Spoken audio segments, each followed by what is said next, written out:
हारने से कभी मत डरना, क्योंकि हार जैसी कोई चीज़ होती ही नहीं। या तो जीत मिलती है या तो सीख मिलती है। खुद को इतना काबिल बनाओ कि जिसके लिए आप तड़पे हो वह आपकी एक झलक देखने के लिए भी तरस जाए। पूरी दुनिया में जुबान ही एक ऐसी चीज़ है जहाँ पर विष और अमृत दोनों एक साथ रहते हैं। खुद की तरक्की में इतना वक्त लगा दो कि किसी दूसरे की बुराई का वक्त ही ना मिले।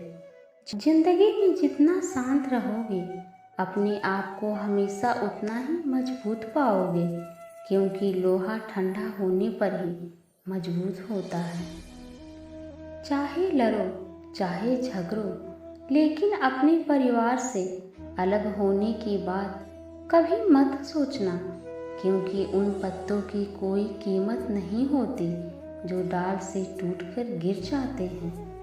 बच्चा क्या खाएगा, क्या पिएगा, क्या पहनेगा, इसका ख्याल बच्चा नहीं उसकी माँ रखती है।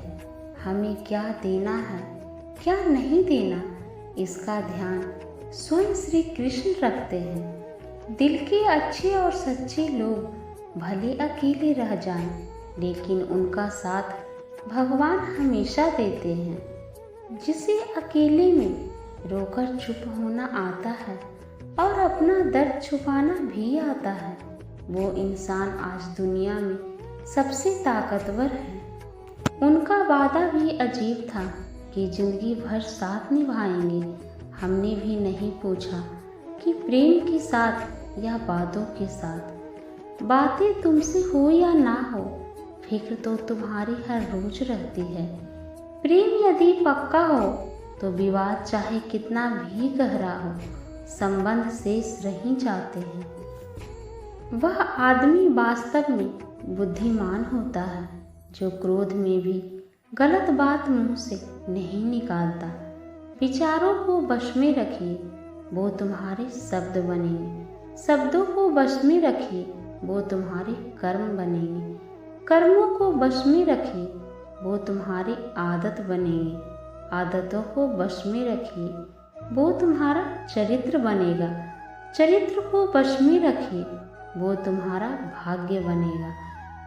एक गांव में एक मूर्तिकार रहता था जो बहुत ही सुंदर मूर्तियां बनाता था, और इस काम से वह अपनी अच्छी खासी कमाई कर लेता था। उस मूर्तिकार को एक बेटा हुआ। उस मूर्तिकार के बेटे ने बचपन से ही मूर्तियां बनाना शुरू कर दिया। उस मूर्तिकार का बेटा भी बहुत सुंदर मूर्तियां बनाने लगा। मूर्तिकार अपने बेटे की सफलता से काफ़ी खुश था, फिर भी वह अपने बेटे की प्रत्येक मूर्तियों में कुछ ना कुछ कमियां जरूर निकालता। वह अपने बेटे से कहता, तुमने बहुत अच्छी मूर्ति बनाई है, पर अगली बार इससे भी बेहतर बना सकते हो। तुम्हें और थोड़ा मेहनत करने की ज़रूरत है। बेटा भी अपने पिता से कोई शिकायत नहीं करता। उसने अपने पिता की सलाह के बाद अपनी हर मूर्तियों को बेहतर बनाने की कोशिश करने लगा। और एक समय ऐसा भी आया जब लोग बेटे की मूर्तियों को पिता की मूर्ति की तुलना में ऊंचे दामों पर खरीदने लगे, जबकि पिता की मूर्तियां पहले की तरह ही बिकती रही। फिर भी पिता ने अभी तक अपने बेटे की मूर्तियों में कमियां निकालना बंद नहीं किया था। लेकिन बेटा अब अपने पिता के इस बर्ताव से खुश नहीं था।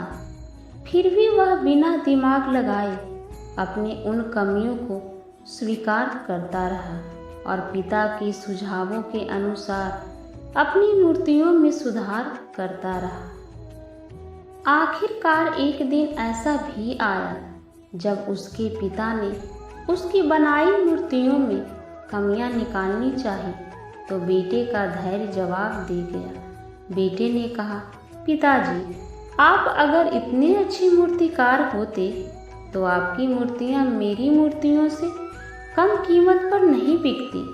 अब मुझे नहीं लगता है कि मुझे आपकी सलाह की आवश्यकता है। मेरी मूर्तियाँ बहुत अच्छी हैं। पिता ने यह सुनकर अपनी बेटी को सलाह देना बंद कर दिया। कुछ महीने बीत गए।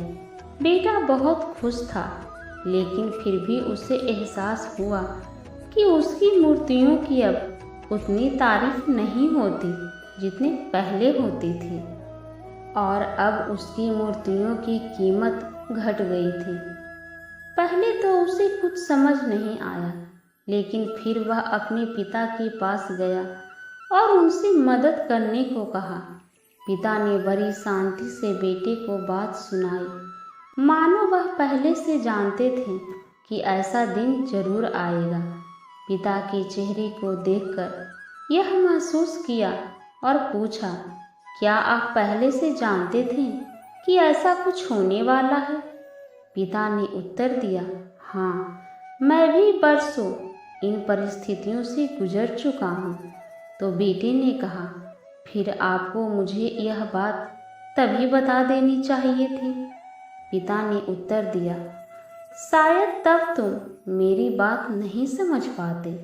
मैं ये भली भांति जानता हूँ और मानता भी हूँ कि मैं मूर्ति बनाने की कला में तुमसे ज़्यादा बेहतर नहीं हूँ।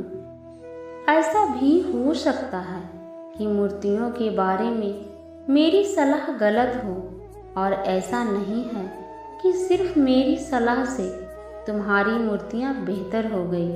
लेकिन जब मैंने तुम्हारी बनाई मूर्तियों में खामियां दिखाई तो तुमने जो बनाया था उसमें तुम संतुष्ट नहीं थे, और तुम खुद को बेहतर बनाने के लिए और कोशिश करते थे और हर बार कामयाब भी होते थे। लेकिन जिस दिन तुम अपने काम से संतुष्ट हो गए, तुमने ये मान लिया कि अब इसमें और बेहतर होने की गुंजाइश नहीं है, तब तुम्हारी कामयाबी भी रुक गई। लोग हमेशा तुम्हारी मूर्तियों से बेहतर की उम्मीद करते हैं, और यही कारण है कि अब तुम्हारी मूर्तियों के लिए तुम्हारी तारीफ नहीं होती, और तुम्हें उन मूर्तियों के लिए ज़्यादा पैसे नहीं मिलते हैं। बेटा थोड़ी देर चुप रहा, फिर उसने सवाल किया, तो अब मुझे क्या करना चाहिए?